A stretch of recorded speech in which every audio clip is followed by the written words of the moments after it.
ইসকনের এই প্রশিক্ষণ আজকে নয়, আমরা বহুদিন আগের থেকে বলেছি ইসকন একটি সন্ত্রাসী সংগঠন।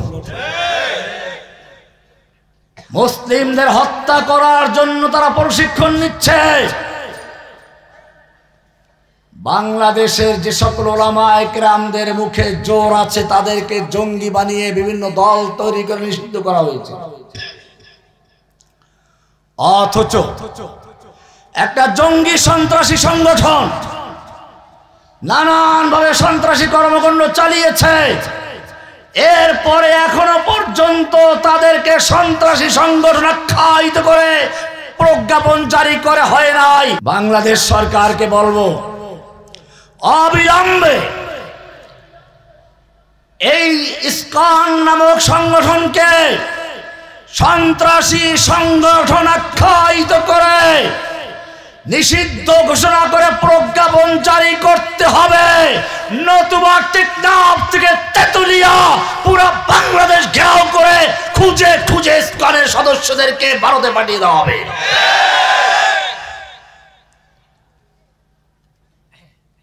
মনে রাখতে হবে, আল্লাহ তাআলা সাহায্য করার একটা নিয়ম আছে। বান্দার ক্ষমতা যেইখানে শেষ হয়, ওখান থেকে আল্লাহ সাহায্য শুরু হয়। ইউসুফ আলাইহিস সালামের কিসসা আপনারা সকলেই জানেন। খাতটা তলার উপরে নিয়ে একটা কুঠুরিতে বন্দী করে দেওয়া হলো। তিনি কি ওখানে বসে তাসবিহ তাহলিল আর দোয়া পড়েছিলেন না দৌড় দিয়েছিলেন? কোরআনে পরিষ্কার আছে দৌড় দিয়েছেন। কেন দৌড় দিলেন? সামনে দরজা। উনি কি বোকা? না, উনি বোকা নন। উনি বুঝতে পেরেছেন আল্লাহর সাহায্য পেতে হলে আমার ক্ষমতা যেই পর্যন্ত আছে সেই পর্যন্ত চেষ্টা করতে হবে। আমার ক্ষমতা আছে দরজা পর্যন্ত যাওয়ার, আমি সেটা করি, তারপরে আল্লাহর কাজ। এই বলে যখন দরজা পর্যন্ত গেলেন, আল্লাহ তাআলা জানিয়ে দিলেন, ইউসুফ তোমার ক্ষমতা ছিল দরজা পর্যন্ত আসার, তা করেছ, এবারে আমার ক্ষমতা শুরু হচ্ছে।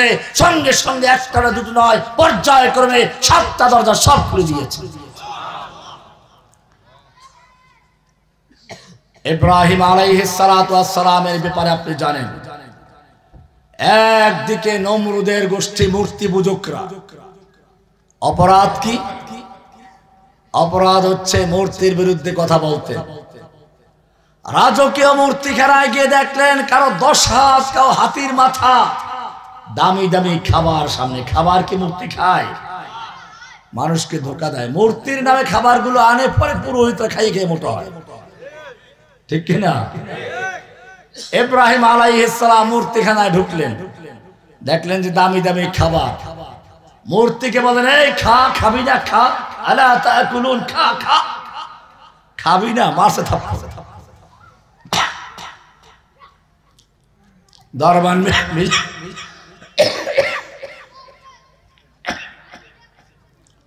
দরবান বিলিয়ামিন থাপ্পড় মারলে পাথরে মূর্তি, মূর্তি ব্যথা পায় না নিজে ব্যথা পায়? ব্যথা পাইলে এবারে লইল কুড়াল। কুড়াল নিয়ে এবারে কারো মাথায়, কারো কানে, কারো যেখানে যা পারে। দেখেন না ছাত্ররা কি করেছে?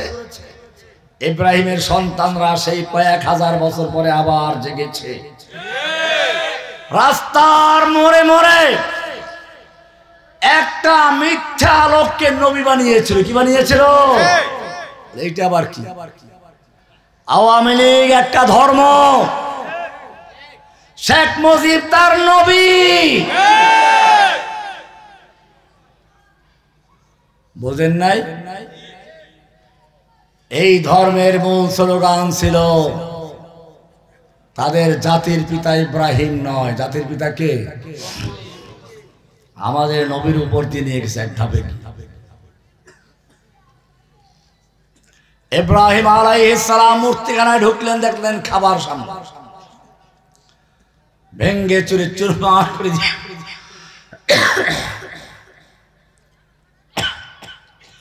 বড়টার মাথায় কুড়াল লটকে সটকে পড়লেন। লোকেরা মেলার থেকে সে দেখলো কোন ঝড় তুফান হলো না, ভূমিকম্প হলো না, মারামারি যুদ্ধ হলো না। কে ভাঙলো মূর্তি? নমরুদের কাছে চলে গেছে। যুবকদের বলছি ভালো করে শোনো, নমরুদ এসে দেখলো মূর্তিগুলো ভেঙে গেছে, দীর্ঘক্ষণ চিন্তা করলো, চিন্তা করে সর্বপ্রথম যে বাক্যটা সে মুখে বের করলো তা তোমাদের জন্য শিক্ষণীয়। নমরুদ বলেছিল, এখানে এমন কোন যুবক আছে কি যেই যুবক এই মূর্তিগুলোর সুনজরে দেখে না, সমালোচনা করে? কেন যুবকের প্রশ্ন? নমরুদ বুঝতে পেরেছিল কোন ঝড় তুফান হলো না, ভূমিকম্প হলো না, যুদ্ধ বিগ্রহ হলো না, এই মূর্তিগুলো ভাঙলো, নিশ্চয়ই এটা মূর্তি ভাঙ্গা পর্যন্ত শেষ নয়, এটা হচ্ছে মূর্তির সমাজকে ভেঙে দিয়ে তাওহীদের সমাজ গড়ার জন্য এক মহা পরিকল্পনার শুভ সূচনা। আর এই রকম পরিকল্পনা কোন বুড়া মানুষের মাথায় ঢুকে না, ঢুকে তো যুবকের মাথায়। আমি ধন্যবাদ জানাই ইব্রাহিমের সেই সন্তানদেরকে যারা হাজার হাজার বছর পরে যুবকরা জেগেছে, স্কুল কলেজের ছাত্ররা। একটু আগে আমার সঙ্গে সমন্বয়ক এই এলাকার ছেলেরা দেখা করেছে, কলেজের ছাত্ররা। তোমরা আছো এখানে? ছাত্ররা কোথায়? হ্যাঁ, এখানে যারা সমন্বয়ক আছেন আমি সারা বাংলাদেশেই বলি,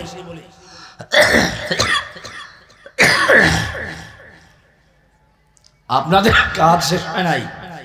মাদ্রাসার ছাত্র, স্কুল কলেজের ছাত্র, সবের সমন্বয়ে এই সমন্বয়ক কমিটি, নাগরিক কমিটিকে তাজা করতে হবে। যদি দেখা যায় যারা বাংলাদেশে ছাত্রদের বুকে গুলি চালিয়েছিল, যতক্ষণ পর্যন্ত বাংলার জমিনে তাদের বিচার না হবে ততক্ষণ পর্যন্ত তাদের রাজনীতি করার কোনো অধিকার নাই। ওরা যদি মাঠে নেমে আবার লম্ফঝম্প করা শুরু করে, ও আমার সমন্বয়ক ভাইয়েরা, তোমাদেরকে বলছি, মাদ্রাসার ছাত্র, স্কুলের ছাত্র, এলাকার মহল্লা পড়ার যুবকদেরকে তৈরি করে মাঠে নামবে। যতক্ষণ পর্যন্ত তোমার ভাইদের রক্তের বিচার না হবে ততক্ষণ পর্যন্ত ওদেরকে মাঠে নামতে দেওয়া হবে না, হবে না। ইব্রাহিম আলাইহিস সালাতু ওয়াস সালাম মূর্তি ভাঙলেন, ধরে আনা হলো। এইবারে তাকে আগুনে নিক্ষেপ করা হচ্ছে। আমি সংক্ষেপ করছি, শেষ করে দিচ্ছি। ইব্রাহিম আলাইহিস সালামকে আগুনে নিক্ষেপ করা হচ্ছে। ফেরেশতারা আল্লাহর কাছে ফরিয়াদ করছে, রব্বুল আলামিন আপনার হাবিব খলিলকে তো পাঠানো হচ্ছে আগুনে। আল্লাহ বলেন, না, আমি দেখতে চাই আসলটা কি, শেষ পর্যন্ত টিকে কিনা, আমার নিয়ম হচ্ছে ভিন্ন। ইব্রাহিমকে আগুনে নিক্ষেপ করা হলো। আল্লাহ তাআলা দেখালেন আমার ইব্রাহিমের ক্ষমতা যেই পর্যন্ত ছিল সেই পর্যন্ত অটল থেকে যুদ্ধ করেছে, এখন ইব্রাহিমের ক্ষমতা শেষ হয়ে গেছে। আল্লাহ তাআলা আগুনকে নির্দেশ করলেন, কুলনা ইয়া নারু কুনি বারদাও ওয়া সালামান আলা ইব্রাহিম, হে আগুন আমার ইব্রাহিমের জন্য ঠান্ডা হয়ে যাও, আরামদায়ক ঠান্ডা। আমি জিজ্ঞেস করতে চাই যে আল্লাহ রাব্বুল আলামিন ইব্রাহিমের জন্য নমরুদের আগুনকে ঠান্ডা করে দিয়েছিলেন, সে আল্লাহ তাআলা ভারতের লক্ষ লক্ষ বোমা, পারমাণবিক বোমা, ক্ষেপণাস্ত্র, যত গুলি আছে, বোমা আছে, বারুদ আছে, সবগুলোকে ঠান্ডা করে দিয়ে ওদেরকে দুনিয়ার থেকে বিদায় করতে পারেন কিনা? না, আল্লাহ বুড়ো হয়ে গেছে। আজ ভি জো করে ইব্রাহিম কা ইমা पैदा आग कर सकती है, आग कर सकती है अंदाज गुलिस्ता पैदा। শুধু শর্ত হচ্ছে নিজের যে পর্যন্ত ক্ষমতা আছে ওই পর্যন্ত থাকতে হবে, ঈমানটাকে ঠিক রাখতে হবে। আজকে আমার দেশে একটা বড় সমস্যা হচ্ছে,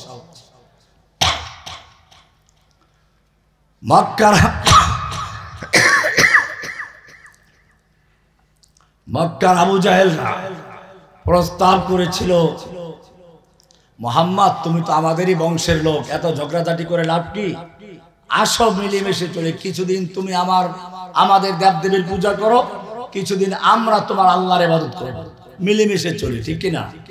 ভালো প্রস্তাব না? এই প্রস্তাব ছিল জঘন্য প্রস্তাব। কাফেরের সঙ্গে মুসলিমদের কোনো বন্ধুত্ব হতে পারে না। আল্লাহ তাআলা প্রতিবাদ করলেন, নবীর জন্য রেখে দেন না, কুল ইয়া আইয়ুহাল কাফিরুন, ওয়ে কাফেরের দল, লা আ'বুদু মা তা'বুদুন, তোরা যার ইবাদত করিস আমি তার ইবাদত করি না, ওয়ালা আনা আ'বুদু মা আবাদতুম, আমি যার ইবাদত করি তোরা তার ইবাদত করো না, তোরা যার ইবাদত করো আমি তার ইবাদত করব না, করি না, করব না। লাকুম দীনুকুম ওয়ালিয়া দীন। যেই মুসলিমদের কাজ ছিল রাত ভর আল্লাহর দরবারে ক্রন্দন করা, সেই যুবকেরা আজকে মূর্তির পাহারা দেয় গিয়ে রাত্রে। কবি একবার আফসোস করে বলেছেন, উनको तहजीब ने हर बंदा से आजाद किया, लेके काबे से सनम खाने में आबाद किया।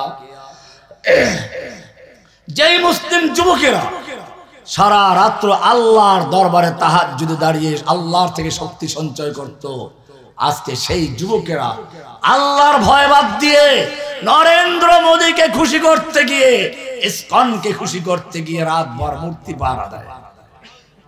কোন লাভ হয়েছে? মনে রাখবেন, কোরআনের সঙ্গে অন্য কোনো কিছু, ইসলামের সঙ্গে অন্য কিছুর মিল নেই।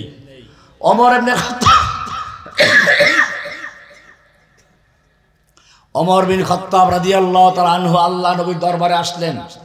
আবু বকর সহ অন্য সাহাবীরা বসে আছেন। একটা তাওরাতের খণ্ড এনে পড়া শুরু করলেন। বলেন, ইয়া রাসূলুল্লাহ, আমরা তাওরাতের মধ্যে অনেক ভালো কিছু পাই, কিছু লিখে রাখবো। আফানাকতুবু বা'দাহা, এই বলে তিনি তাওরাত পড়তে শুরু করলেন। আল্লাহর নবীর চেহারা রাগে ক্ষোভে লাল হয়ে গেল। আবু বকর সিদ্দিক রাদিয়াল্লাহু তাআলা আনহু বিষয়টি উপলব্ধি করলেন। তিনি বললেন, ফাকিলাতকা সাওয়াকিল ইয়া ওমর, ওমর তুই যদি মরে যেতিস, ওমর তুই যদি মরে যেতিস, ওমর তুই যদি মরে যেতিস, তিনবার বললেন। ওমর তাকালেন, আল্লাহর নবীর চেহারা দেখে বুঝতে পারলেন আল্লাহর নবী রাগ করেছেন। সঙ্গে সঙ্গে তওবা করলেন, রাদিতু বিল্লাহি রাব্বান ওয়া বিল ইসলামি দীনা ওয়া বি মুহাম্মাদিন নাবিয়্যা ওয়া রাসূলা। এবারে আল্লাহর নবী বললেন, ওমর তুমি আমার কাছে তাওরাত নিয়ে এসেছো, জেনে রাখো এই তাওরাত যার উপর নাযিল হয়েছিল সেই মূসা নবী যদি আজকে জীবিত থাকতো, লাউ কানা মূসা হাইয়ান, আজকে মূসা নবী যদি জীবিত থাকতো, ওয়া আদরাকা নবুওয়াতি, আর আমার নবুয়ত কাল পেত, মা ওয়াসিআহু ইল্লা ইত্তিবাই, তাহলে মূসা নবী পর্যন্ত পরকালে মুক্তি পেত না আমার অনুসরণ করা ছাড়া, আমার কোরআনকে মেনে নেওয়া, আমার দ্বীনকে মেনে নেওয়া ছাড়া। আজকে দেখা যায় বিভিন্ন জায়গায় প্রসঙ্গক্রমে বলে থাকে, বিভিন্ন অনুষ্ঠানে প্রথমে কোরআন পড়ে, এরপরে বাইবেল, তারপরে কি জানি গীতা মিতা হাবিবি পড়ে, আবার কোন জায়গায় তো আরো চরম বেয়াদবি। আমি এই স্কুল কলেজের ছাত্র ভাইদেরকে বলবো, তোমরা বিভিন্ন সময় অনুষ্ঠান করো, ঠিক আছে করো, কোরআন এত অসহায় নয়। কোরআন দিয়ে অনুষ্ঠান শুরু করে তারপরে গান বাজনা করে, কোরআন দিয়ে অনুষ্ঠান শুরু করে তারপরে গীতা পড়ে। তুমি যদি হিন্দু হও গীতা পড়ো, আপত্তি নাই। তুমি যদি খ্রিস্টান হও তাহলে বাইবেল পড়ো, সমস্যা নেই। কোরআন তোমার কাছে এত ঠেকা নয়, যদি কোরআন পড়ো শুধু কোরআনই পড়বে, কোরআনের সঙ্গে বেয়াদবি করো না। কোরআন নিয়ে ময়দানে থাকো, দেখবে আল্লাহ সাহায্য করবে। আমি প্রায় বলে থাকি মুসলিমদের কালেমা লা ইলাহা ইল্লাল্লাহ, এই লা ইলাহা ইল্লাল্লাহ সাক্ষ্য দিতে হবে জেনে বুঝে। তুমি যদি আদালতে যাও আর সাক্ষ্য দাও, জজ জিজ্ঞেস তুমি কে, আমি সাক্ষী। কিসের সাক্ষী? মারালের সাক্ষী। কে মারলো জানি না, কাকে মারলো জানি না, লা ইলাহার সাক্ষী বুঝে দিতে হবে। লা ইলাহা ইল্লাল্লাহ, লা মানে নেই, ইলা মানে কোনো মাবুদ, কোনো মাবুদ নেই, কোনো ক্ষমতা নেই, সব ক্ষমতার মালিক কে? আইন দেওয়ার মালিক কে? দুনিয়ার কোন শক্তি মুসলিমদের সাথে মোকাবেলা করতে পারে না। মুসলিমরা শক্তি পায় কোত্থেকে? আল্লাহ তাআলা আমাদের সকলকে বিষয়গুলোকে বুঝার এবং আমল করার তৌফিক দান করুন, আমিন। অনেক রাত্র হয়ে গেছে, আমার আসলে বলার অবস্থা নেই, ঠান্ডা লেগে গেছে। আমি দোয়া চাই আল্লাহ তাআলা আমাদের সকলকে করুন, আমিন। দুরূদ শরীফ পড়ুন, আল্লাহুম্মা সাল্লি